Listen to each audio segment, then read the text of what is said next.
Last class में हम लोग एलएमडी का और एसक्यूएल और कैमी का इंट्रोडक्शन किया था और फास्ट वे के साथ उसको इंटीग्रेट नहीं कर पाए, तो हमने कुछ मॉडल बनाए थे एसक्यूएल और कैमी को यूज करके और उसका डेटाबेस का इंटीग्रेशन किया था। तो हम उसको देखते हैं कि सक्सेसफुली हमने अपने टेबल्स कैसे बनाने हैं डेटाबेस में जाकर। वो मॉडल जो है वो कैसे डेटाबेस में टेबल को ऑपरेट करते हैं, कैसे हम डेटाबेस में डाटा क्रिएट करते हैं, कैसे डिलीट करते हैं, किस तरह से हम डेटाबेस में डाटा ऑपरेट करते हैं। तो आज हम इंशाल्लाह पूरा ग्राफ परफॉर्म करेंगे। तो अभी स्टार्ट करते हैं।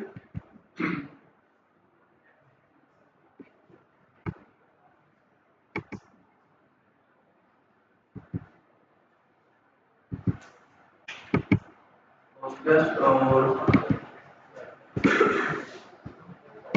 इसमें वही कोड है जो हमने लास्ट क्लास में लिखा था, तो हम नेक्स्ट चलते हैं इंशाल्लाह।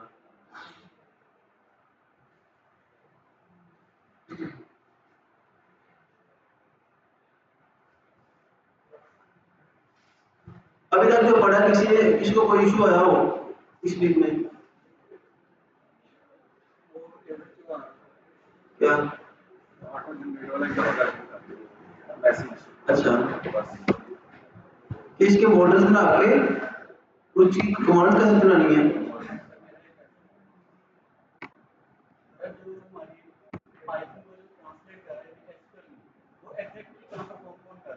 एसक्यूएल अलकेमी,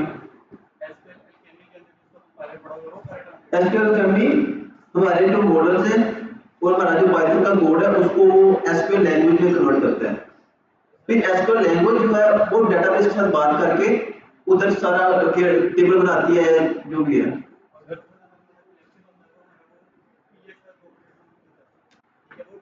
वो ड्राइवर हमारा कनेक्शन करता है पोस्टग्रेस के साथ, वो कनेक्शन बनाता है, ब्रिज बनाता है। ठीक है, इसके बारे में मैपिंग जो है, जैसे ओवरऑल मैपिंग का काम करती है, तो एग्जैक्टली ओवरऑल में मैपर का काम कोई फंक्शन या कोई क्लास कर रही होती है। एसक्यूएल अलकेमी खुद काम कर रहा है, जैसे कोई एसक्यूएल अलकेमी के अलावा कोई और एक लाइब्रेरी है ना, एक लाइब्रेरी के अंदर मल्टीपल फंक्शंस होते हैं, मल्टीपल मॉड्यूल्स होते हैं डिफरेंट काम करने के लिए। हम उस लाइब्रेरी को फंक्शन को यूज करते हैं। एक इधर का एसक्यूएल कैमी डॉट ओआरएम, इधर इसके मल्टीपल फंक्शंस हैं जो ओआरएम है वो कन्वर्ट करता है इसको। ये डॉट ओआरएम और एक कैमी कोर होती है और एक ओआरएम और ओआरएम, इन दोनों में क्या फर्क है? तो इसमें डिफरेंट लाइब्रेरी डिफरेंट फंक्शंस है ना, हम उसको वन बाय वन इंपोर्ट करेंगे और यूज करेंगे, उनको सबको पढ़ेंगे। अभी हमने ग्राफ परफॉर्म करना है। ठीक है सर, ये env.py और एपिक दोनों को यूआरएल देना पड़ता है, बाकी का तो हम एक और दूसरे सारे में कर देते हैं, ये दोनों का सेपरेट अच्छा, env.py तो और अच्छा, तो जो env.py है और इधर ini है, इसमें हम अपनी सारी कॉन्फ़िगरेशन कर रहे हैं। इसको हमने अपना यूआरएल देना है, कॉन्फ़िगरेशन में इसको कैसे पता चलना है किसने किस डेटाबेस के साथ कनेक्शन बनाना है, webID.ini। तो अब इसको हम यूआरएल देंगे तो फिर इसे पता चलेगा इधर से हमने यूआरएल दिया है, न्यू टीपी ओनर सारा उसको मैंने अपना पासवर्ड वगैरह दिया हुआ है। ini और जो env फाइल है, नहीं, ये एलएमडी का अपने रूल्स एंड रेगुलेशंस। तो हमने क्या करना है, lmd.ini में कॉन्फ़िगरेशन करनी है।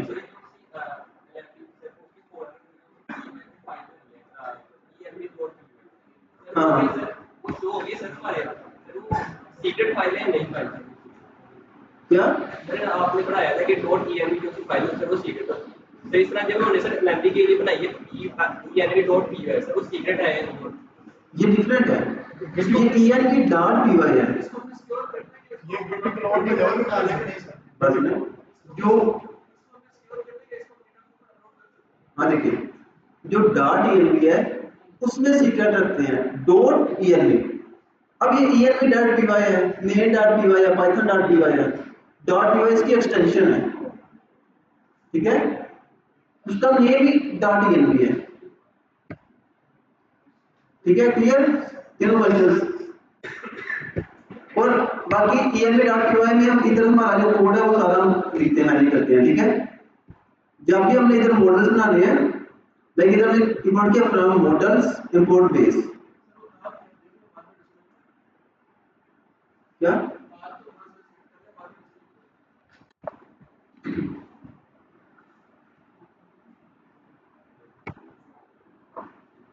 तो हम क्या करते हैं, env.py में हम इंपोर्ट करते हैं जो मॉडल्स की फाइल है उसको, उस मॉडल की फाइल में से बेस क्लास को, इस बेस क्लास में सारे हमारे मॉडल्स हैं वो रजिस्टर होंगे। इसको यूज करके हम इसकी क्लास बना रहे हैं, ये पेरेंट क्लास है, तो इसको हमने इधर भी इंपोर्ट करना है env.py में, ठीक है, ताकि इसका कनेक्शन बन जाए इस फाइल से। जब भी हमने कोई भी चेंज करना है तो हमने lmp की फाइल चलानी है, तो lmp का फाइल तो ये है, ये lmp की फाइल्स है .ini। अब इसने कैसे पता चलेगा इसको कि कोड क्या कर रहा है, इसको इस फाइल की एक्सेस दे रहे हैं इसके लिए, ठीक है। फिर जब हम lmp revision digest auto generate चलाएंगे तो इस फाइल को आगे बढ़ेगा।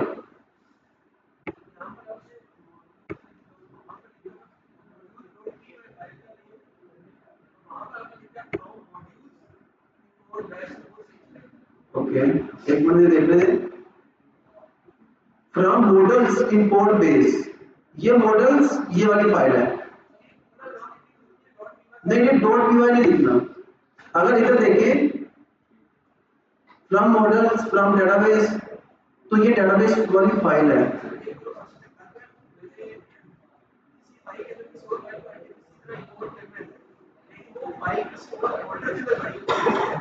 फिर स्लैश लगाना पड़ेगा उसके आगे, ठीक है। उसका तरीका डिफरेंट भी हो सकता है, और उस फाइल के आगे स्लैश लगा के उसका पूरा पाथ देते हैं। मॉडल स्टार्ट जब वो आपको करना पड़ेगा फिर करेंगे, ठीक है। हमने सिर्फ उस फोल्डर का नेम फिर डॉट लगाएंगे, फिर उसके अंदर जो फाइल है उसको लिखेंगे, क्या इधर बेस और यूजर, इसमें तो हम बेस क्लास को भी इंपोर्ट कर रहे हैं, ये जो हमने बनाई है, और यूजर के मॉडल को भी इंपोर्ट कर रहे हैं। इस फाइल में जो फंक्शन जो ऑब्जेक्ट्स पड़े हैं उन सबको कॉमा लगा के 1 बाय 1 इंपोर्ट कर रहे हैं, देखिए ना, जी बिल्कुल। अब ये हमारे पास फाइल है, इसमें जितने भी हमने फंक्शंस बनाए हैं उनको 1 बाय 1 बेस को कॉल कर लिया, फिर यूजर है, मॉडल है, कोई और मॉडल बनाया उसको भी कॉमा लगा के कॉल कर लेंगे, ठीक है। और कोई क्वेश्चन किसका यहाँ तक? आपका एरर लंबा है, बाद में करेंगे सॉल्व, ठीक है।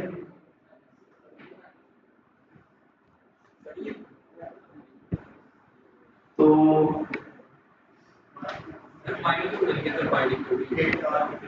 क्या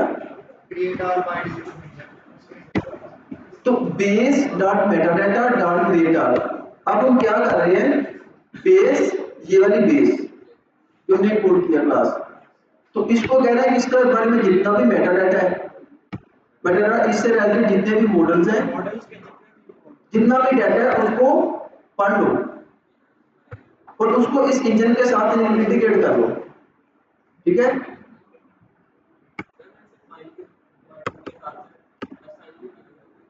हाँ, असाइन भी किया हुआ है। तो अब हम स्टार्ट करते हैं, काफी क्वेश्चन हो गए, तो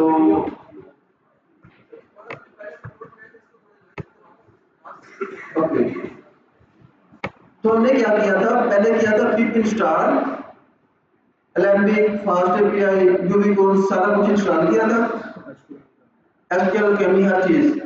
उसके बाद हमने क्या किया था, हमने एलेम्बिक को यूज करना है अपने प्रोजेक्ट में, तो हमने क्या किया, एलेम्बिक इनिट, पहले एलेम्बिक को इंस्टॉल किया पिप के साथ, उसके बाद हमने किया एलेम्बिक इनिट INIT, जब वो हो गया तो फिर हमारे पास ये फोल्डर बना और ये .ini की फाइल बनी, क्लियर।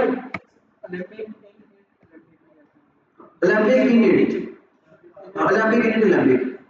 तो फिर उसके बाद हमने क्या किया है, अब हमने इसमें डेटाबेस भी यूज करनी थी, तो उसके लिए हमने डेटाबेस के जो कॉन्फ़िगरेशन का जो कनेक्शन यूआरएल है वो .env फाइल में ला के रखा, ठीक है। अब वो न्यून में जाके अकाउंट बनाया, एक नया प्रोजेक्ट बनाया और उसका जो कनेक्शन है वो इधर लेके आए। अब कनेक्शन आ गया इधर, तो अब हमने एलएमपी को भी यूज करना है। तो एलएमपी क्या है, वो सेपरेट चलेगी। एलएमपी ने क्या करना है, इसने गिट वाला काम करना है। इसने हमारे जो फोल्डर्स में से जो मॉडल्स है ना, मॉडल की फाइल है, या हम कोई मॉडल का फोल्डर बना रहे, उसमें मल्टीपल मॉडल्स बनाने, इसने उनको पढ़ना है।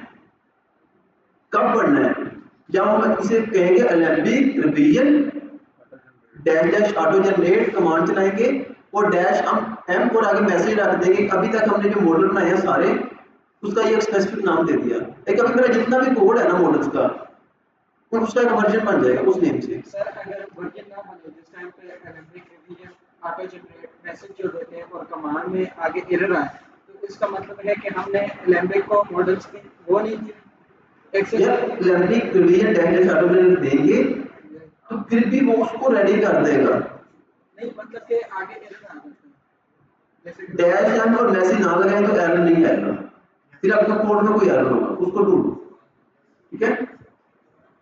वो सिर्फ मैसेज के लिए है।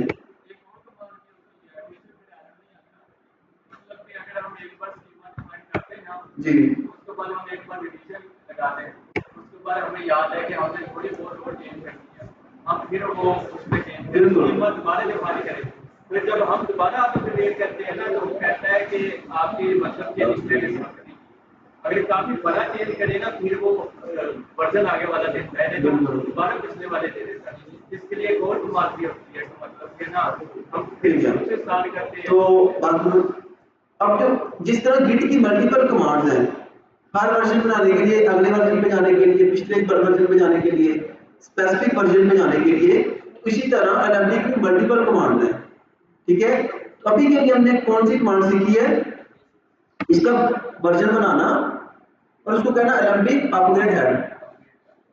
पहले जब उसकी पहली रिवीजन वाली कमांड चलेगी, उसको उसका बंडल बना देगा, अपग्रेड ऐड करना है। इसलिए हमारे जो लोकल पे जितना भी मॉडल्स हमारे टेबल में चेंजेस हैं, जितने मॉडल्स के नेम बनाए हैं आपके इधर, ठीक है, और उनमें जितनी जितनी कीज हैं, जब उनको अपडेट किया, चेंज किया, नए मॉडल्स बनाए हैं, तो जब अपडेट ऐड करेंगे तो उसी तरह के टेबल हमारे उधर डेटाबेस में बना देगा, ठीक है। तो वही टेबल हमारे डेटाबेस में बन जाएंगे। अब हम क्या करने जा रहे थे, आईएनआई क्या करती है, इसमें कॉन्फ़िगरेशन वगैरह करते हैं, और एलएमपी में इसमें वर्जन में आगे हमारे वर्जन बन रहे हैं, ठीक है। और फाइल है यहाँ पर envi.py, तो इस फाइल को, ये फाइलें हर बार चलना होता है। कब चलना है हर बार, जब हमने रिवीजन की कमांड चलानी है। जब रिवीजन की कमांड चल गई तो उस वक्त इसने चलना है, मॉडल्स को पढ़ना और एक बंडल बना देना है। उसका कोड वो इधर आ जाएगा, इधर कोड आई थिंक इसका लिखा होगा, ठीक है। अब एक वर्जन का कोड आ गया है, ये एलएमपी ने खुद लिखा है, खुद हमारे लिए क्रिएट किया है। उसके बाद जब इसको अपडेट ऐड करेंगे तो इसने इसी कोड को, इसी वर्जन को उधर हमारी डेटाबेस में बना देना है। तो इस तरह अभी जो हमने पढ़ा है उसको रिवाइज किया है।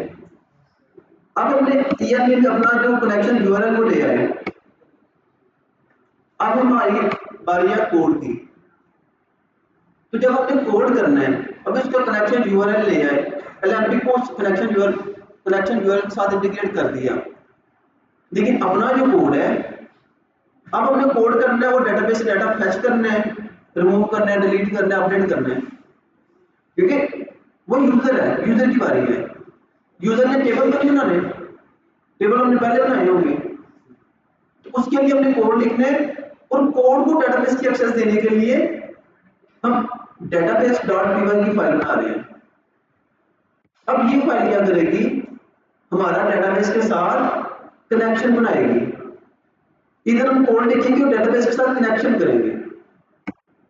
अब जो ये वाली फाइल है, ये वाली फाइल एक तो हमें मॉडल बनाने में हेल्प कर रही है, ठीक है, और दूसरा हम इसको main.py में इसके यूज केस भी देखेंगे जब अभी हम इसको करते हैं तो, ठीक है। इसको यूज करके हमने डाटा कैसे यूजर से लेना, बॉडी में कैसे क्रिएट करना है, कैसे अपडेट करना है, तो सारे तरीके हम लोग अभी देखने जा रहे हैं। अभी इधर हमने मॉडल बनाया है, तो ये कैसे बनाया, एसक्यूएल कैमरी से कॉलम्स, इंटीजर्स और स्ट्रिंग्स की क्लासेस को इंपोर्ट किया है, टाइप को, उसको जब हमने टेबल बनाना है और उसके साथ हमने किया है कॉलम से डेक्लरेटिव बेस। ये हमें क्या देगा, ये एक फंक्शन है जिसको कॉल करके हमें एक बेस क्लास मिल जाएगी। फंक्शन कैसे है, क्योंकि इसकी आगे ये पैरेंथेसिस लग रही है। पैरेंथेसिस जब किसी फंक्शन को कॉल करते हैं तो इसी तरीके से कॉल करते हैं और इसका जो आंसर वो इधर आके स्टोर हो जाएगा। तो जब ये फंक्शन चलेगा, इसके एसक्यूएल कैमरी कोई कोड लिखा है वो चलेगा तो एक बेस क्लास दे देगा। अब इस क्लास को यूज करके हम अपने मॉडल्स बनाएंगे। अगर इस क्लास को यूज नहीं करेंगे तो फिर वो सादा क्लासेस बन जाएंगी, जिस तरह पाइडेंटिटी की है। पाइडेंटिटी की क्लास बनाने के लिए हम लिखते हैं इधर आके बेस मॉडल, तो पाइडेंटिटी क्लास बन जाती है। अब इधर हमने केवल बेस लिखा है जो हमने एसक्यूएल कैमरी से इंपोर्ट किया है। तो ये क्या करेगा, ये कहेगा कि ये एक मॉडल है डेटाबेस का, डेटाबेस में डाटा स्टोर करने के लिए, क्रिएट करने के लिए उधर टेबल बनाया जा रहा है। अब ये बेस इसको आइडेंटिफाई करेगा और उसके बाद अब हमने क्या किया, टेबल का नेम रखा और उस टेबल की जो टाइटल्स हैं उसके कॉलम्स के वो हमने आइडेंटिफाई किए, जो कीज हैं उसकी, जो एट्रीब्यूट्स हैं उस टेबल की, एट्रीब्यूट्स, कीज, कॉलम्स और titles of columns, schema define किया है। तो अब आईडी ऑटो जनरेट करेगा वो, ठीक है, और साथ में नेम, ईमेल, पासवर्ड, कौन भी कुछ लगा सकते हैं हम लोग, ठीक है, क्रिएटिव है किस तरह से क्रिएट हुई या कोई, तो इस तरह मल्टीपल चीजें इसमें ऐड कर सकते हैं। तो अब हमारा ये वाला टेबल बना है, अगर हम सबसे पहले यूजर बना हो तो इसमें एक और चीज ऐड कर लेते हैं, फर्स्ट नेम, लास्ट नेम, ठीक है, और इसमें वो चीज कभी कभी होता है। तो अब ये बन गया सर, ये वो न्यून के अंदर जो हमारे टेबल बने हैं वही उसके है, अंदर चेंजिंग होगी ना, उसके अंदर चेंजिंग होगी। तो अब हमने क्या किया, कोड लिख लिया है। अब ये हमने पाइथन के कोड की तरफ नहीं गए, जिस कोड में यूजर की तरफ चलना है, जब यूजर ने हमारे फ्रंट एंड को एप्लीकेशन को कॉल करना है तो डाटा डिलीट, अपडेट, उस काम पे नहीं गए। अभी जो डेवलपर है, ये डेवलपर का काम हो रहा है इस मॉडल डॉट पी, ठीक है। अभी जब डेवलपर का काम हो रहा है और डेवलपर ने इसको आइडेंटिफाई किया है, टेबल का नेम रख दिया और उसके नेम, बाकी उसकी एट्रीब्यूट सारा कुछ डिफाइन कर दिया। अगर हम एक और टेबल बना लेते हैं,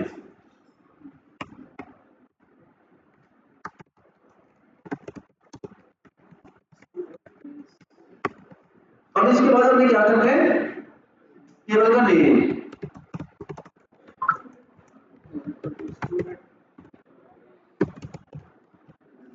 स्टूडेंट्स, और उसके बाद हम क्या करेंगे, आईडी देंगे उसे, उसकी बाकी जितनी भी प्रॉपर्टीज है वो आइडेंटिफाई करेंगे, लाइक उसका फर्स्ट नेम, लास्ट नेम और ईमेल, पासवर्ड।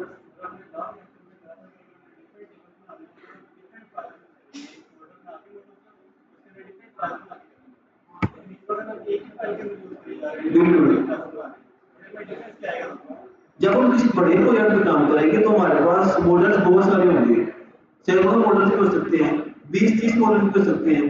तो अगर वो इतना ज्यादा कोड 1000-2000 लाइन का कोड एक ही लाइन में हो गया तो फिर मैनेज करना मुश्किल होगा। उसके लिए हम स्टूडेंट्स के लिए अलग फोल्डर बनाएंगे, स्टूडेंट के जितने स्टूडेंट्स से जितने भी मॉडल्स होंगे वो उसमें होंगे, एक फोल्डर बनाएंगे मॉडल्स का, उसमें फिर बना लेंगे एक like student dot P Y, model teacher dot P Y, courses dot P Y. तो कोर्सेज से रिलेटेड जितने मॉडल होंगे वो उस फाइल में रखेंगे, ठीक है। और उसके बाद अब हमने ये टेबल बना लिया है,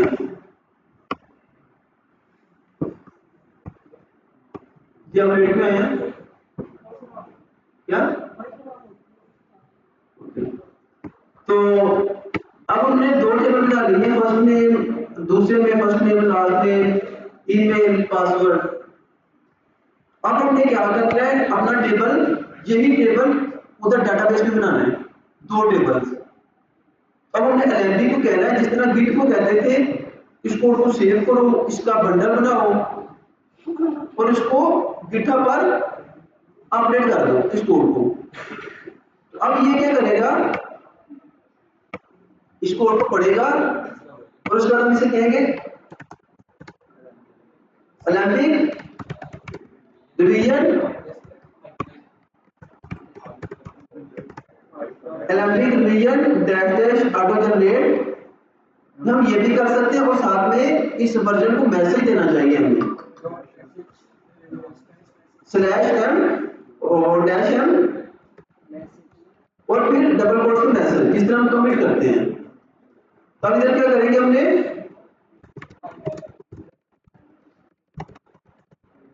क्रिएट। तो अब इधर वर्जन में देखते हैं क्या इसका वर्जन आ रहा है।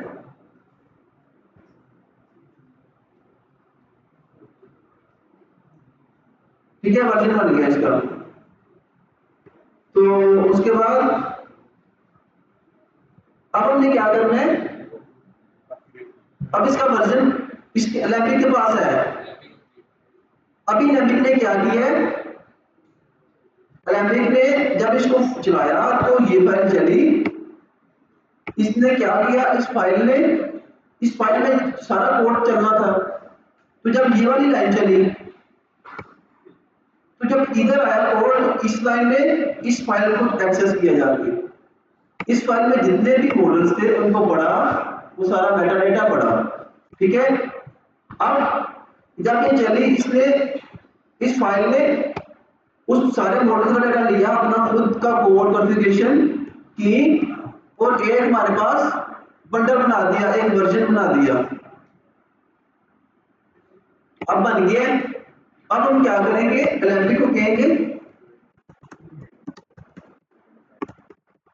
Upgrade head. हेड मतलब इसको अपडेट कर दो जो हमारे मॉडल्स हैं डेटाबेस में। अगर देखें तो यहां पर अगर हमारा कोई मॉडल पहले पड़ा हुआ है तो ये क्या करेगा, उनको ओवरराइड कर देगा। इसलिए इसकी डिफरेंट टेक्निक्स के हम लोग देखेंगे कि ये उसको ओवरराइड क्यों करेगा और कैसे बच सकते हैं। ठीक है, अभी ये क्या करेगा, जो मॉडल्स पहले हैं उनको डिलीट कर देगा या ओवरराइड कर देगा, और बाकी ये जो कीज है, अगर किसी में पहले नेम था, अब ये उसमें फर्स्ट नेम लास्ट नेम कर देगा, नेम की नहीं होगी। ठीक है, तो इसलिए मैंने आपको कहा था कि एलएमपी को और एसक्यूएल एल्केमी को अच्छे से पढ़ के आना है।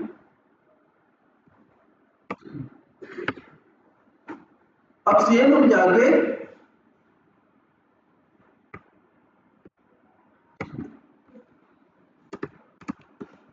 neon.tech वेबसाइट पे जाएंगे और अपने प्रोजेक्ट पे जाएंगे, जो प्रोजेक्ट हमने बनाया था सिजानी लर्निंग वाला।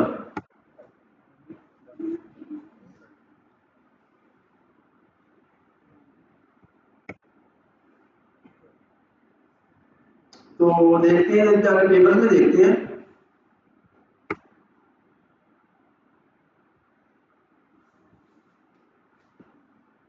वर्जन आ गए इसके,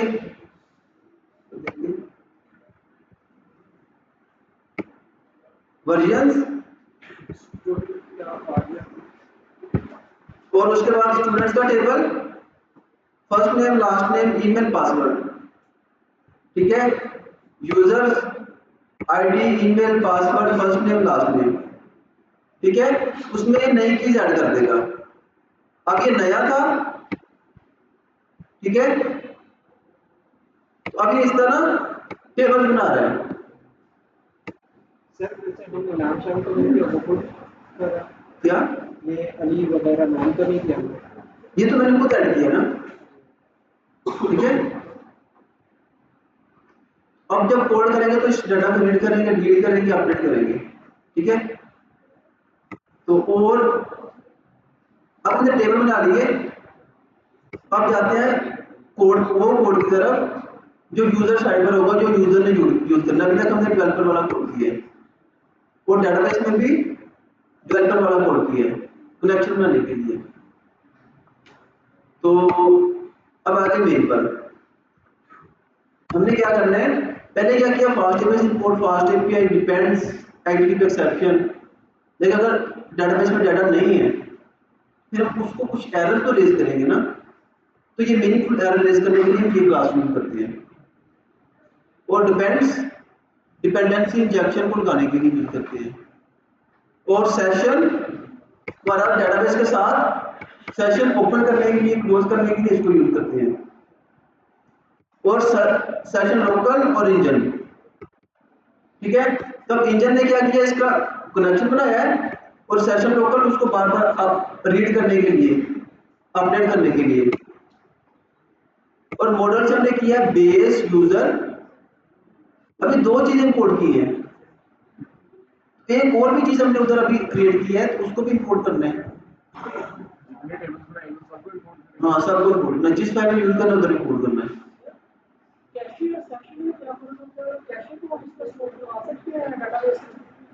अभी वो हमारा टॉपिक नहीं है, ठीक है। डील करती है ना सर ये डेटाबेस। हाँ, तो करती है, क्यों नहीं करती, कैशे को डेटाबेस में डील करती है। वो जब हम फ्रंट एंड के साथ जाएंगे तो फ्रंट एंड के साथ होती है कैशे, ठीक है। जब डाटा हम गेट करते हैं बैकएंड से, तो हम कहते हैं कि बार बार जो है हमारा जो डाटा एक्सेस ना हो, बैकएंड बार बार कॉल ना हो, तो उसके लिए वो मेमोरी यूज होती है कैशे, और उसकी डिफरेंट टेक्निक्स होती है डाटा को स्टोर करने के लिए, ठीक है। तो डाटा हमारा अगर वो सेम ही रिक्वेस्ट जा रही है, अगर एक स्पेसिफिक तरह के हॉस्पिटल के बारे में डाटा यूजर गेट कर रहे हैं, अभी उसने गेट कर लिया, फिर जब अगर वो फोन को मारकर 5 मिनट बाद फिर उधर आया है, फिर उसके बारे में डाटा गेट कर रहा है, तो फिर वो बैकएंड पे रिक्वेस्ट नहीं जाएगी, ठीक है। ये था कि जिस तरह सुपरबेस है वो कैशे को स्टोर नहीं करवा सकता, वो सिर्फ ब्राउज़र करवाएगा, और हम करवा सकते हैं। वो ब्राउजर करवाता है, वो फ्रंट एंड का काम है, ठीक है। तो अब हमने क्या किया, बेस डॉट मेटाडाटा और ऐप। अब हम जा रहे हैं अपनी ऐप को क्रिएट करने के लिए बैकएंड मॉडल बेस स्टूडेंट क्या।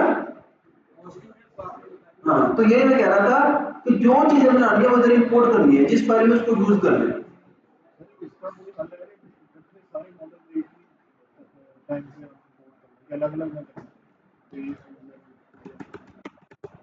ये सारे अलग अलग करने पड़ेंगे ना, नहीं जितने हम हमने अगर कहीं पर यूजर की जरूरत पड़ी है तो सारे इकट्ठे हैं, तो फिर भी जब हमें उसको स्पेसिफाई करना पड़ेगा ना कि किसको कहा जा रहा है, किसमें हमने डाटा स्टोर करवाना है, किसमें अपडेट करवाना है।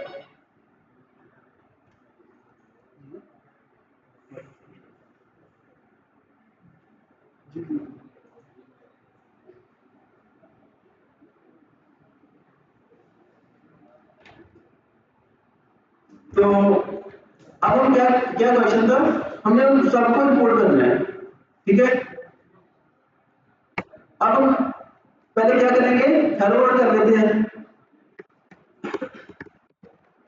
App dot gate forward slash, और एक राउंड बनाया है। राउंड के नीचे हम क्या करते हैं, फंक्शन बनाते हैं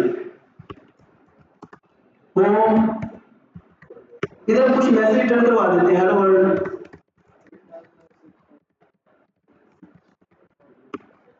ठीक है की। और उसके बाद एक हेलो वर्ल्ड का मैसेज शो करवा रहे हैं।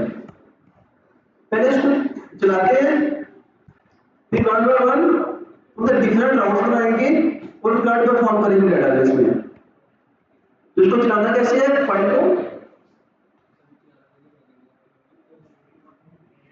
अब फास्ट एपीआई के बैकएंड को कैसे चलाते हैं, ऐप का नाम मॉडल आगे एक मिनट आप बताओ यार, बैकएंड को कैसे चलाते हैं फास्ट एपीआई में, खड़े हो जाओ आप हाँ,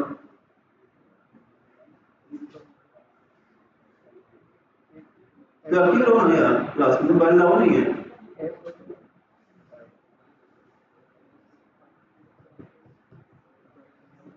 ये लो भाई हैं,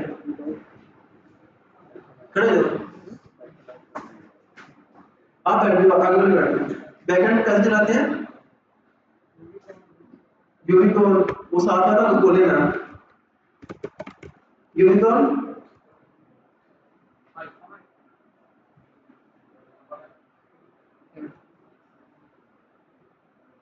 ये आप लोग कह रहे हो कि डेटाबेस को कब खत्म करना है, कब खत्म करना है, तक आपको फास्ट एपी बैकएंड नहीं चलाना आता। बताओ यार आगे।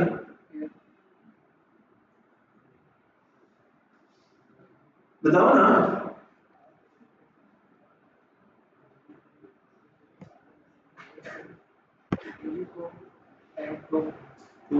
का नाम अभी वो मौलवी साहब बताए नहीं पता। ये क्या बात हुई यार? खड़े जाओ। नहीं पता क्या?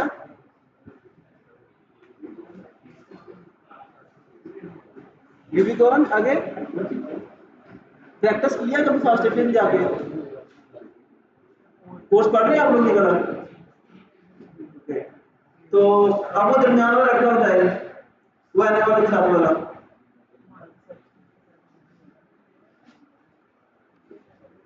आगे यूनिकॉर्न कॉलर फिर बताओ यार।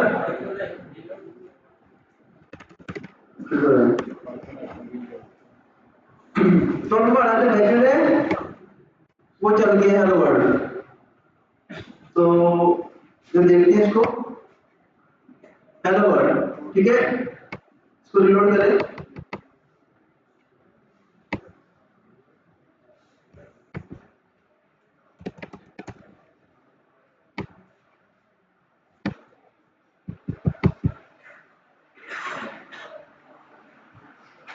तो अब हमारा बैकएंड चल रहा है और अब हम डिफरेंट राउट्स बनाते हैं। पहले हम क्या करेंगे, इनमें से किसी एक मॉडल में डाटा वेब क्रिएट करते हैं, ठीक है, फिर ही गेट कर सकते हैं जब डाटा होगा मॉडल में। तो अब हम क्या करेंगे, इसमें से स्टूडेंट वाले को पकड़ लेते हैं, first name last name email और पासवर्ड। तो अब हम क्या करेंगे, कौन सा राउट बनाएंगे, एड डॉट क्या वो बनाएंगे। तो अब हम क्या करेंगे, डाटा क्रिएट करना है, तो क्रिएट के लिए राउट बनाना है। और अब हम क्या करने जा रहे हैं, स्टूडेंट। तब इस राउंड का, इस एंड पॉइंट का नेम भी तो मीनिंगफुल होना चाहिए। तब हम क्या करेंगे, स्लैश के आगे क्रिएट स्टूडेंट। अब हम क्या करेंगे, स्टूडेंट फिर स्टूडेंट। अब हमने क्या क्या काम कर लिया इसमें, अब हम क्या करने जा रहे हैं, अब हमने करना है डाटा क्रिएट करना है डेटाबेस में, ठीक है। तो उसके लिए क्या करेंगे, फ्रंट एंड से यूजर आएगा तो वो डाटा देगा हमें, तो वो डाटा डेटाबेस में आकर स्टोर होगा। तो फ्रंट एंड से डाटा लेने के लिए, यूजर से डाटा लेने के लिए हम क्या कर रहे थे, यूजर से डाटा लेने के लिए हम लोग क्या कर रहे थे, पोस्ट वाला राउंड क्रिएट करना है। तो कौन सा पैरामीटर यूज करते थे, अब मैंने पैरामीटर का नेम प्रिंट भी दे दिया है। हाँ, पैरामीटर कौन सा यूज होगा,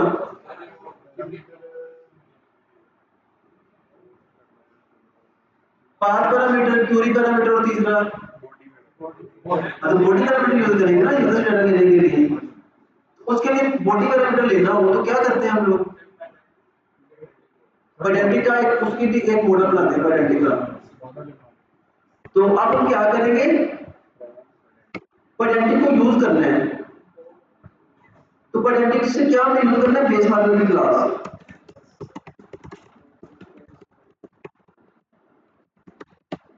ठीक है। तो अब हम साथ में और क्या काम कर रहे हैं, चीजों को लोड भी कर रहे हैं दूसरी फाइल से। तो उसके लिए क्या काम करते हैं हम, फ्रॉम लोड या डिफरेंट फाइल से वेरिएबल्स को रीड करने के लिए, और साथ में इंपोर्ट ओएस इसकी एक्सेस लेने के लिए फाइल की ओएस। अब हमने डॉट ईएनवी को लोड किया तो उसको इनिशियलाइज भी करवाना है, उसको कॉल भी करना है। लोड भी करते हैं सर, लोड पाइथन डॉट किस तरह मतलब डीओटी क्या डीओटी किधर file line number from dot env import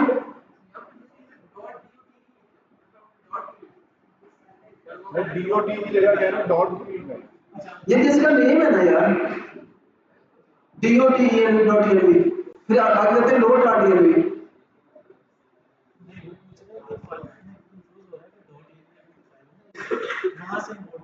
नहीं नहीं, ये फाइल नहीं है, ये डिफरेंट फाइल्स के एक्सेस लेने के लिए करते हैं, ये पाइथन से है।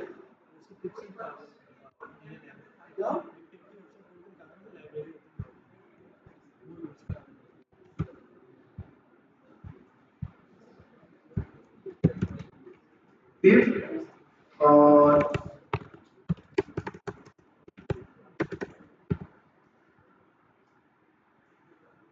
to use .env library in Python or pip, you should install python.env package or a common mistake is trying to install .env। हमने इस तरह इसको इंस्टॉल करना है और आगे इसका सारा प्रोसेस मैंने बताया हुआ है, ठीक है। और अगर इसको थोड़ा पढ़ लें, This library allows you to environment variables from .env file into your environment। अगर हमारे कुछ .env फाइल में कुछ वेरिएबल्स होंगे तो उसको भी हम गेट करने के लिए .env करेंगे, ठीक है, सीक्वेंस को लोड करने के लिए। और ओएस की लाइब्रेरी किसी तरह है, पाइथन भी है।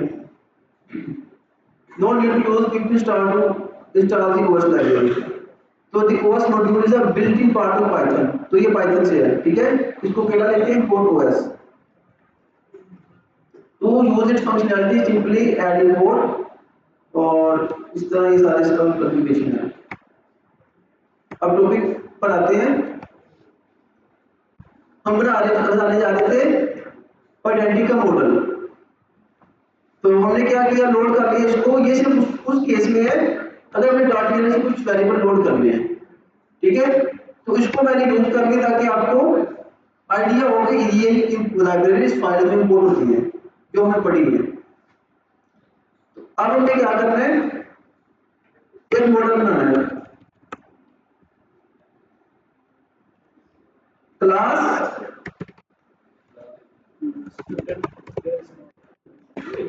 बेस मॉडल जो हमने आइडेंटिटी से इंपोर्ट किया है। अब हम क्या करेंगे, इसके नेम क्या क्या पढ़े हैं इधर, first name, last name, email और पासवर्ड।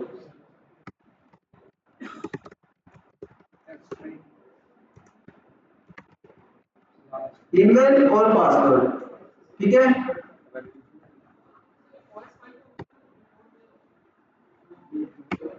ये इसकी फाइल्स की एक्सेस देने के लिए ऑपरेटिंग सिस्टम सारी फाइल, ठीक है। क्या इसके कुछ फायदे होते हैं, जब हम इसको डाटा ईएनवी से लोड करते हैं तो उसके लिए ये हमें हेल्प करती है, ठीक है, होती है। और अब हमें क्या करना है, इसका मॉडल बन गया यार। आप लोग ना ऑटो टॉपिक क्वेश्चन कर देते हो, फिर जिस तरफ चल रहे होते हैं उस तरफ नहीं चल पाते, ठीक है। तो जो चीज अभी पढ़ रहे हैं, अभी मॉडल बना रहे हैं, तो उस तरफ जाए आप लोग, फिर मजा नहीं आता। अभी घंटा हो गया तो अभी तक पहला ग्राफिक ना हुआ,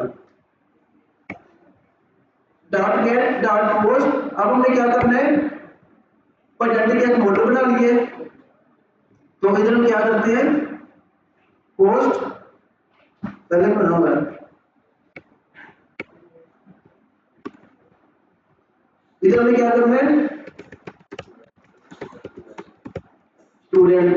और अब हमने क्या करना है, डेटाबेस में काम करना है ना, डेटाबेस में पोस्ट करनी है। फिर हम क्या करेंगे, डीबी और सेशन को यूज करके सेशन ओपन करेंगे और फिर करेंगे डिपेंड करेंगे डिपेंडेंसी पर, ये डेटाबेस को वेरीफाई करें, वेरीफाई ये उसका कनेक्शन बनाए। तो उसके लिए हम एक फंक्शन बनाएंगे गेट डीबी का, ठीक है, गेट डीबी। अब हम पहले इस फंक्शन को बना लेते हैं। फंक्शन क्या काम करेगा, डिपेंडेंसी वाला, डेफ फिर आप क्या करें, डीबी के वेरिएबल से जो सेशन लोकल है, ये क्या काम कर रहा था डेटाबेस में, ये सेशन उसमें डाटा रीड करने के लिए, क्रिएट करने के लिए, एक्सेस करने के लिए इस इंजन को यूज करके, जो इंजन जिसने कनेक्शन बनाया है। और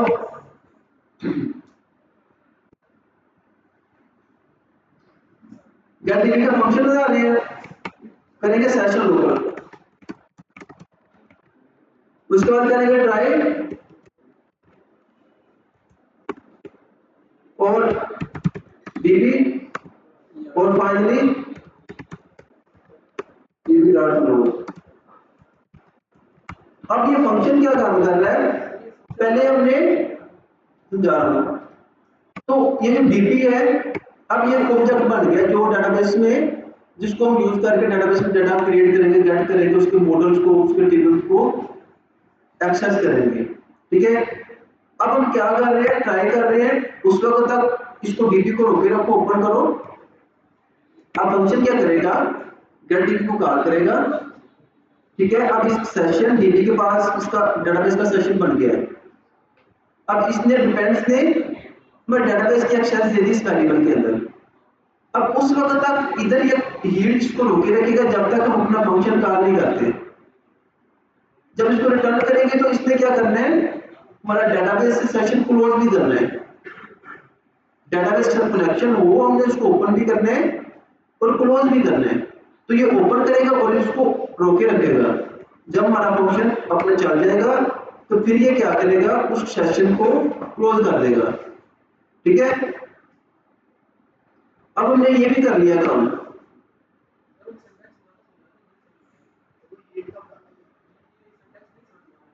पहले हम कोडिंग में करते हैं ट्राई कैच। ट्राई मतलब कि अगर वो सक्सेसफुल है तो कैच मतलब कि एरर है, तो इधर वो कैच वाला एक्सेप्ट कॉन्सेप्ट नहीं है, इधर फाइनली है, मतलब कि जब एंड होना है। अब इधर हमने ये वाला राउंड चला, तो ये राउंड में ये फंक्शन चलने से पहले ये डिपेंडेंसी इंजेक्शन वाले फंक्शन में कंट्रोल चला जाता है। अब ये क्या करता है कि इस फोल्ड, ये फंक्शन है, इसमें जो भी लिखा है उसने उसको चलाना है। अब इसमें ये कोड लिखा है, अब कोड ने सेशन लोकल के साथ मिलके डेटाबेस के साथ कनेक्शन बना लिया डाटा रीड करने के लिए, क्रिएट करने के लिए। अब ट्राई ने क्या किया, पहले सक्सेसफुली चलने के लिए अभी इसने डीबी को पकड़ लिया, ये डीबी का कनेक्शन ओपन कर लिया। ये मतलब कि डीबी का कनेक्शन ओपन है और उसको ओपन रहने दो, डीबी के कनेक्शन को ओपन रहने दो। फिर जब ये रिटर्न करेगा ये फंक्शन, तो फिर ये जाकर डेटाबेस से, जो डेटाबेस इसने कनेक्शन ओपन किया था, अभी उस कनेक्शन को क्लोज कर रहा है, ठीक है। और अब हमारा कनेक्शन भी बन गया।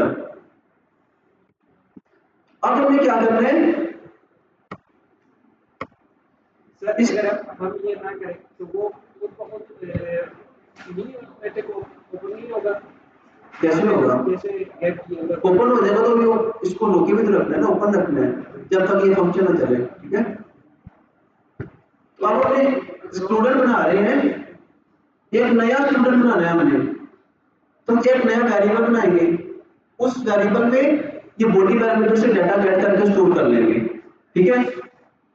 अब हमने क्या किया,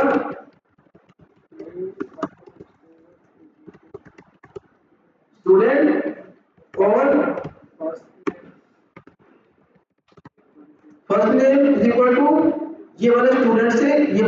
ये बॉडी है, बॉडी पैरामीटर से जो भी इससे वैल्यू मिलेगी वो स्टूडेंट डॉट लगा के उसकी वो की का नेम लगाएंगे। First name, last name is equal to student dot last name, email is equal to student dot email और password is equal to student dot password. तो करो एंटर। अब इसने ये सारी चीजें ले ली। अब हमें क्या करना है, इसने साथ में बताया कि कौन सा टेबल यूज करना है। ये टेबल हमने इधर एक्सेस भी किया हुआ है, इस फाइल में भी एक्सेस किया हुआ है, ठीक है, उसको यूज करने के लिए। अब हमने टेबल का नेम बताया, उसकी सारी कीज का नेम लिया और बताया कि इस की में ये डाटा स्टोर होगा। किस तरह? जो बॉडी पैरामीटर से डाटा आ रहा है। अब न्यू स्टूडेंट के वेरिएबल के अंदर से बताया कि फलान टेबल है, उस टेबल में ये एक रो ऐड करनी है और उस रो का ये डाटा होगा। क्लियर?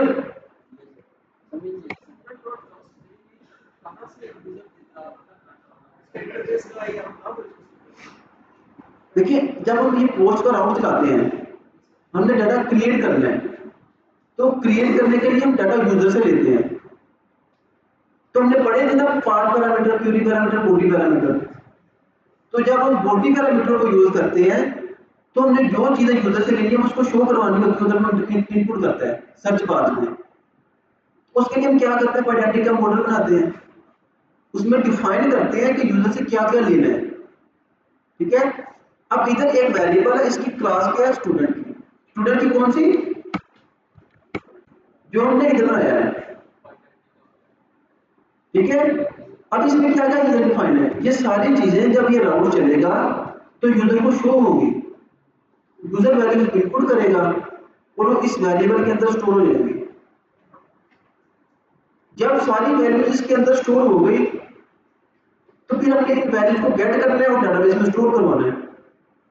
तो पहले गेट करने के लिए वैल्यूज को हम एक वेरिएबल बनाएंगे, उस वेरिएबल में ये सारी वैल्यूज गेट कर लेंगे। अब उस वेरिएबल में ये भी फाइंड कर रहे हैं कि ये स्टूडेंट नेम का टेबल है, उसकी फलाना कीज में फलाना वैल्यू ऐड कर दो, एक नई रो ऐड कर दो, ठीक है। अब ये सारी चीजें ऐड कर देगा। जब ये ऐड करेगा तो फिर हम क्या करेंगे, जब ये ऐड करेगा, अब हमारे पास एक वेरिएबल है, एक रो का डाटा ले लिया है, टेबल में मल्टीपल रोज का पहले ही डाटा है, एक नए स्टूडेंट का रिपोर्ट ऐड करना है ना, तो हम डीबी को कहेंगे कि इस स्टूडेंट को ऐड कर दो, डीबी डॉट ऐड। अब इसको कहेंगे डीबी डॉट स्टूडेंट। अब हमें क्या करना है, इसको करना है कमिट। कमिट मतलब कि अब ये वाले ऑब्जेक्ट को कह रहे हैं कि इस स्टूडेंट को ऐड करना है आपने, लेकिन जब कमिट करते हैं तो ये उसमें ऐड कर देता है। अब इसको रेडी कर रहे हैं, ये तो कोड है ना, ये फंक्शन है, फंक्शन रिटर्न में मिलना चाहिए। तो अब डीबी डॉट कमिट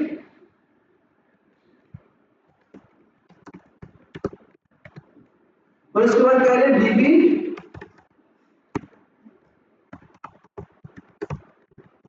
सर अगर हम एआई से जो तो अब कमिट कर लिया, उसने स्टोर करवा दिया। अब हम कह रहे हैं कि रिफ्रेश करो, तो जब ये इस स्टूडेंट वाली वैल्यू को ऐड करके रिफ्रेश करेगा ना, उधर एक यूनिक आईडी भी जनरेट हो जाएगी। जो आईडी जनरेट करवाते हैं ना, ये उस टेबल को रिफ्रेश कर देगा और उसके बाद ये न्यू स्टूडेंट वाला डाटा जाके ऐड हो जाएगा। तो रिफ्रेश करना है, रिफ्रेश करने से उसकी आईडी भी जनरेट हो जाएगी, ठीक है।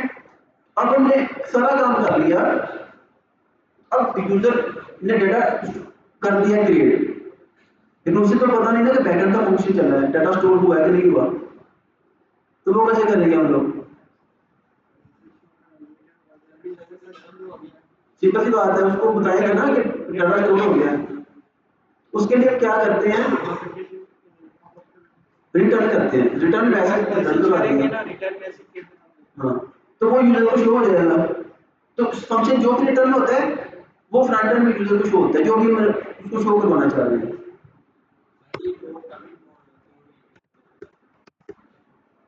डीबी डॉट ऐड एक ऑब्जेक्ट है, इसे कह रहे हैं ये एक वेरिएबल है, ये एक रो है टेबल की, कौन से टेबल की जो इस वेरिएबल के अंदर डिफाइन है इधर, उसको ऐड करना है। अब डीपी ने इसको पकड़ लिया वेरिएबल को, इसको अब मैंने ऐड करना, उसे बता दिया। जब इससे कह रहा है कि इस कमिट, उसे क्या पता क्या कमिट, कमिट मतलब कि उसके बाद जो भी चीजें ऐड करने को आपने बताई थी वो ऐड कर दो। हाँ कमिट, और उसके बाद रिफ्रेश, उसको ऐड करके रिफ्रेश कर दो वैल्यूज को, और उसके बाद जब रिफ्रेश करेंगे तो उसकी एक आईडी भी जनरेट हो जाएगी, ठीक है। और अब हमने क्या करना है, एक मैसेज शो करवाना है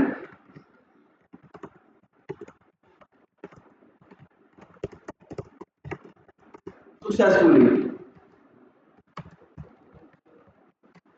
और क्या हम उसे डाटा भी शो करवा दें जो आपने ऐड किया है, कि आपने ये वाला डाटा ऐड किया है, यूजर को कन्फर्म हो जाए ना कि आपने ये वाला डाटा ऐड किया है।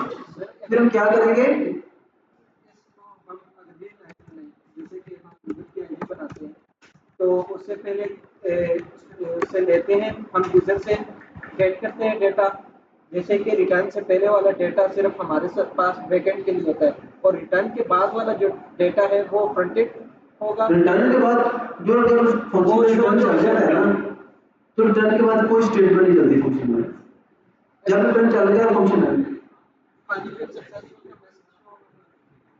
रिटर्न। अगर मुझे कुछ रिटर्न करवाना, खाली रिटर्न भी करवा सकते हैं, कुछ भी नहीं शो करो, कितना रिटर्न करवा दो फंक्शन रिटर्न हो जाएगा। लेकिन यूजर नेम हमारे पास नीचे सेट हो जाता है, यूजर नेम जैसे कि यूजर नेम 1 2 3 4 हो गया, हाँ बिल्कुल, उसका पासवर्ड हो गया, ईमेल होगी, बिल्कुल ये हमारे हमें अब इसमें तो नहीं पता इसमें बैकएंड कौन सा है, फ्रंट एंड कौन सा है, यूजर को कौन सा शो होगा, हमें कौन सा शो होगा, क्योंकि हम डेवलपर तो नहीं है ना, हम अभी सीख रहे हैं। साथ में इस चीज को भी थोड़ा डिफाइन करें कि यूजर को क्या शो होगा, क्या नहीं होगा। यूजर को क्या शो होगा, हमारे पास बैकएंड में कौन सा होगा। तो अभी आप लोग वेलकम बन रहे हो ना, आप लोग वेलकम क्यों नहीं हो, इसको समझाएंगे ना साथ साथ, हमें इस तो चीज यूजर को वो बता रहा हूँ ना, रिटर्न में यूजर को क्या शो होगा। मैं पूछ रहा हूँ आपसे कि हमें उसे सिर्फ मैसेज ही शो करवाना चाहिए, या उसके साथ में डाटा भी शो करवा देना कि वो देख सके। जब डेवलपर की मर्जी है ना, तो यूज केस कौन सा अच्छा रहेगा। जब रिटर्न की स्टेटमेंट चल रही है, फंक्शन हम लोगों ने पढ़े थे, फंक्शन में हम लोगों ने 3 चीजें पढ़ी थी, पैरामीटर, फंक्शन की बॉडी और रिटर्न। फंक्शन की रिटर्न का आंसर कहाँ मिलता था, फंक्शन की रिटर्न का आंसर तो प्रिंट शो करता है। फंक्शन जहां पे हम लोग कॉल कर रहे हैं वहां पे आंसर मिलता था। हमने कहा था कि इसको डायरेक्ट प्रिंट करवाया जा सकता है, किसी वेरिएबल में स्टोर करवाया जा सकता है। तो वही रिटर्न स्टेटमेंट यूज हो रही है कि ये जहां से फ्रंट एंड पे कॉल हुई है वहां पे आंसर वापस भेज देगा। अब उस आंसर को आपने कैसे शो करवाना है, ये फ्रंट एंड के डिजाइनर की मर्जी है। क्लियर। फंक्शन देखो, हम लोगों ने ये पढ़ा था ना कि फंक्शन जब हम लोग फंक्शन कॉल कर रहे हैं तो फंक्शन को जब कॉल करते हैं राउंड ब्रैकेट लगाते हैं, वहां से उसको इनपुट दे देते हैं। वो इनपुट कौन सी होगी, जो आप लोगों ने पैरामीटर पढ़े, क्वेरी पैरामीटर पढ़े, बॉडी पैरामीटर पढ़े और सर्च पैरामीटर्स पढ़े होंगे, ये पढ़ा दिया ना, बॉडी पैरामीटर क्वेरी, हाँ ये आप लोगों ने पढ़े। अच्छा, अब ये क्या करते हैं कि जब हम लोग फंक्शन कॉल कर रहे हैं, फ्रंट एंड से एपीआई कॉल कर रहे हैं, तो हम वो डाटा सेंड कर देते हैं। वो जो आप लोगों ने पैरामीटर्स पढ़े हैं वो उसमें आ जाते हैं। जैसे अगर यहाँ पर हमने बनाया फंक्शन, तो ये करना फंक्शन के बिल्कुल टॉप पर वही एक्सेप्ट कर रहा है। फंक्शन में स्टूडेंट, उसके डाटा टाइप क्या है, डाटा टाइप का मॉडल आप लोगों ने ऑलरेडी बनाया हुआ है, डीबी का सेशन आप मंगवा रहे हो। अच्छा, अब ये काम करने के बाद ये आपने फ्रंट एंड से डाटा भेजा,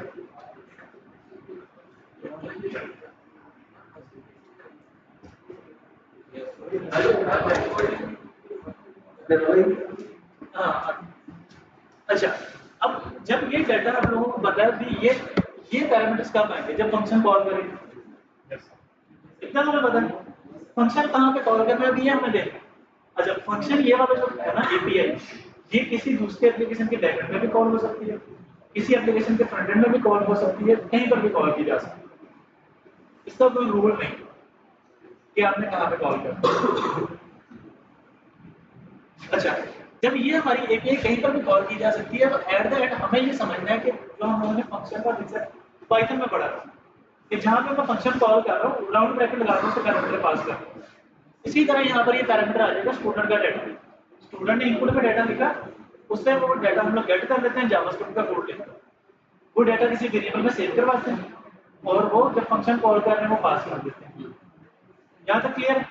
अच्छा, अब वो डाटा कॉल करने के बाद आगे उसके ऊपर जो भी प्रोसेसिंग करनी है, डेटाबेस में सेव करवाना है, उस पर मल्टीप्लिकेशन डिवीजन लगानी है, तो फॉर्मूला इंप्लीमेंट करना, जो भी करना है वो ये दरमियान में हो गया फंक्शन की बॉडी। फिर एंड में हम लोगों ने रिटर्न स्टेटमेंट लिख दी। डाटा रिटर्न कहाँ पर होता है? जहाँ पर हम लोगों ने फंक्शन कॉल किया। अब ये जहाँ फंक्शन फ्रंट एंड में कॉल हुआ है, ये ऑटोमेटिकली वहाँ पर भेज देगा।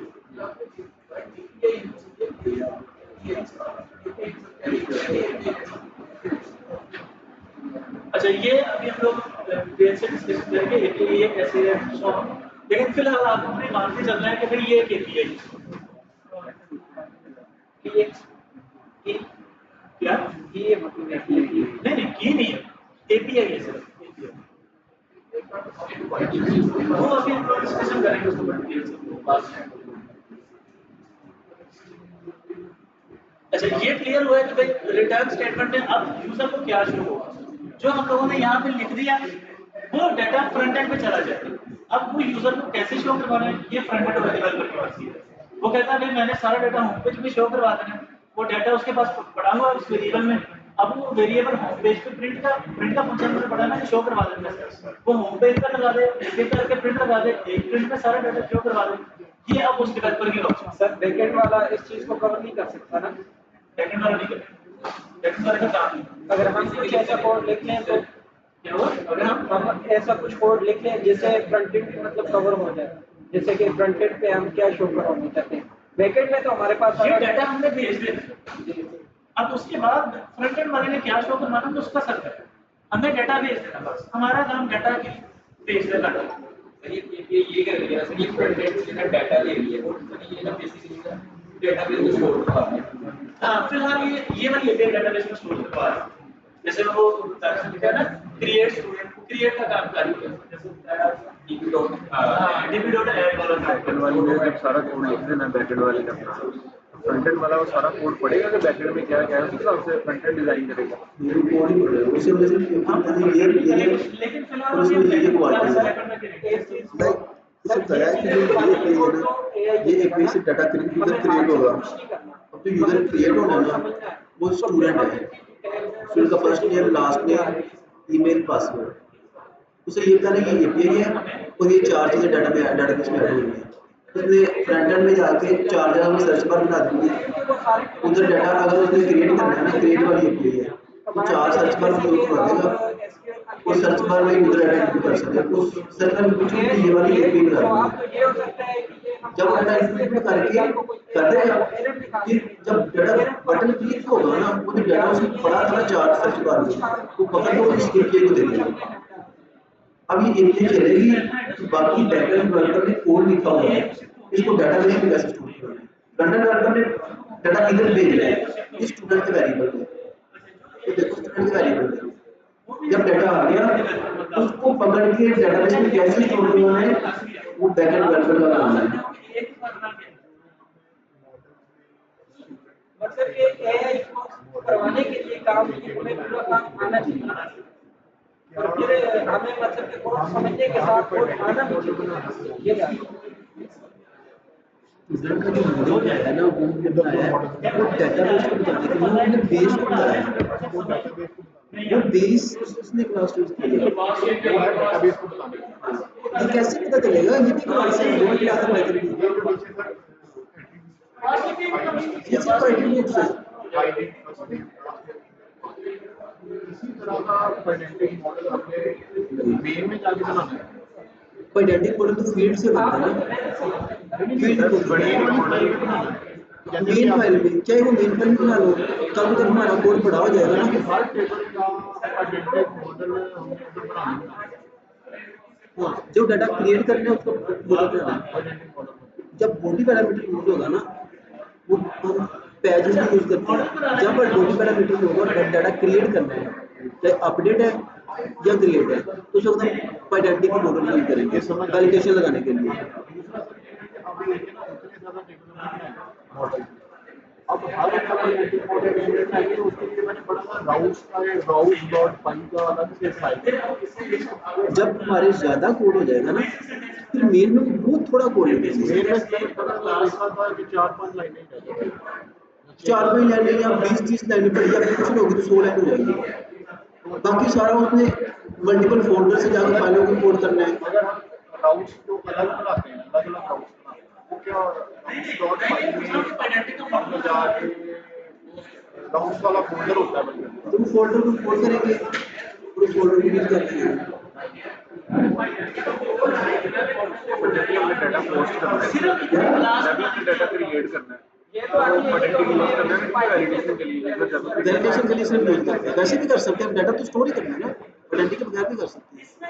लेकिन पेडेंटिक में अच्छी वैलिडेशन देता है, बनी बनाई वैलिडेशन। हमने खुद कोड नहीं करती, कंडीशन नहीं लगानी पड़ती, लूप नहीं लगानी पड़ती।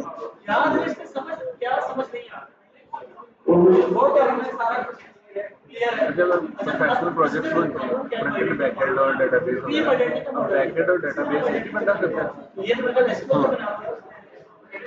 अब एक ही करता है, पहले बैकएंड डेवलपर और डेटाबेस डेवलपर पैदा होता था। अब अगर आप इतने कैपेबल हैं तो आप डेटाबेस के साथ कर लें, इसलिए तो आपको साथ में फास्टपी के साथ डेटाबेस करवा रहे हैं।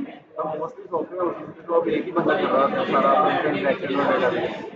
मैं तो मल्टीपल चीज़ें कर रहा हूँ, front end back and database, AI agentic AIML और बाकी फिग्मा जो है, जो डेवलपर देता है मुझे, टेस्टिंग, डिबगिंग, हर चीज़।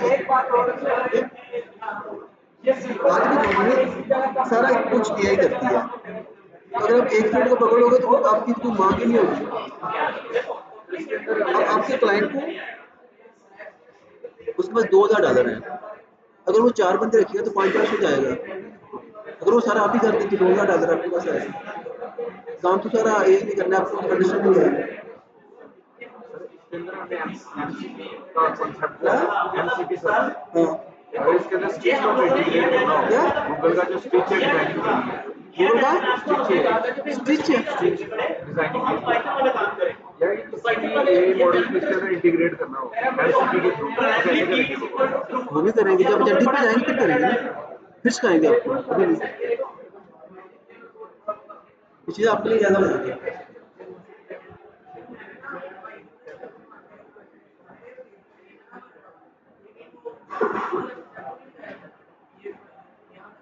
चल रहा है क्योंकि फाइनल में खत्म हो गई, क्लास खत्म हो गई है, तो टॉपिक कवर करवाना है। क्वेश्चन ही खत्म कर रहे हैं आज, क्वेश्चन कर रहे हैं। सर जी जितने किया है